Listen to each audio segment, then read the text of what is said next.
Қайырлы кеш қадірменді жанкүйерлер, Ақтөбе Түркияда оқу-жаттығу жиындарын жалғастырып жатыр. Екінші оқу-жаттығу жиындары, бұл екінші ойыны бірінші матчта ресейлік Ротор командасына жол берген еді. Енді Николай Костовтың шәкірттері екінші ойында жеңіске жетуге тырысады. Бүгін құрамда алғаш рет Нани бар, португалиялық жұлдыз.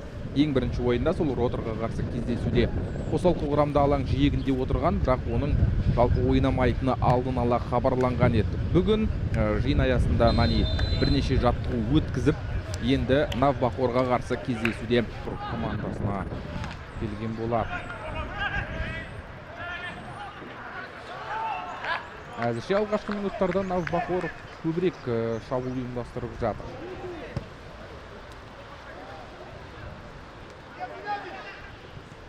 Қақпа маңына қарай пас болды. Қазір өте қауіпті. Заруцкий допты шығарып тастады. Жатыр.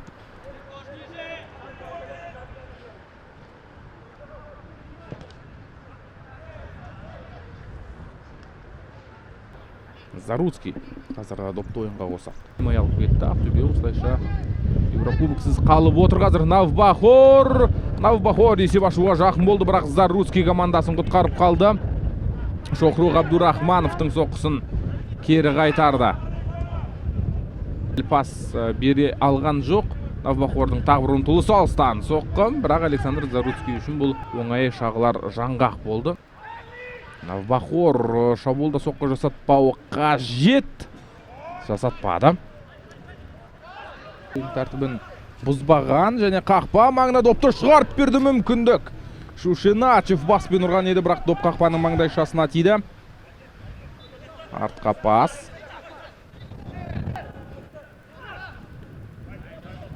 Өзбекстан ұлттық құрамасында 43 кездесуі бар. Қазір Навбахор шабуылда соққы ойдағыдай шыққан жоқ.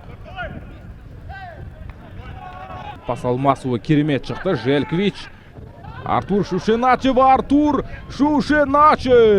жақын бұрышқа өте нашар соққы. Тапалов соңына дейін таласып жатыр. Ереже бұзбаған. Корзун дай кезде жақын бұрышты жабатына түсінікті. Қазір Уткур Юсупов үлгерді. Навбахор ойыншылары Еркебұлан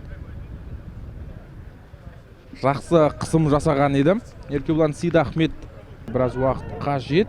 Қазір Артур Шушиначев пас келді, қақпаға соққы жасайтын мүмкіндік. Кеш соққы жасағандай Жуков есеп ашатын мүмкіндік еді. Артур Шушиначевте бірден соққы жасай салуына болар еді, немесе Жуковқа пас бергенде Юнион Милитари командасымен келісімшарт жасасты. Топ Навбахорда қақпаға соққы бағытталды, дегенмен Құсайыновтың иелігінен доп биік кетті. Қазір Ақтөбеден кеткендердің біразы клубсы жүр. Очи Акбодыр Сумаев, Амаду Думбия, Андрей Влад. Жақсы соққы. Құсайынов ұстай алды. Қайшылай соққы бақтады Навбахор ойыншысы. Осы бақылау матчтарында да ол тек екінші таймда алаңға шығып жүр. Киікбаев. Ешқандай ереже бұзбаған. Мейрам Киікбаев пас. Тағы бір пас керек, соққы. Гол! Есеп 1-0. Ақтөбе 90-шы минутта жеңісті жұлып әкеткен секілді Аян Байдәулетов бұл голдың авторы. Ақтөбе түлектері ұйымдастырды. Мейрам Киікбаевтың пасынан соң Аян Байдәулетов. Бірге QG лигада ойнағандар, бірге Ақтөбе жаста ойнағандар. Міне енді Ақтөбенің негізгі командасында ойнап жатқан екі жас футболшы Навбахорға қарсы кездесуде Ақтөбені дәл қазір жеңімпаз қылып тұр. Және кездесу аяқталды. Төрешінің соңғы сырғын естідік. Аян Байдәулетовтың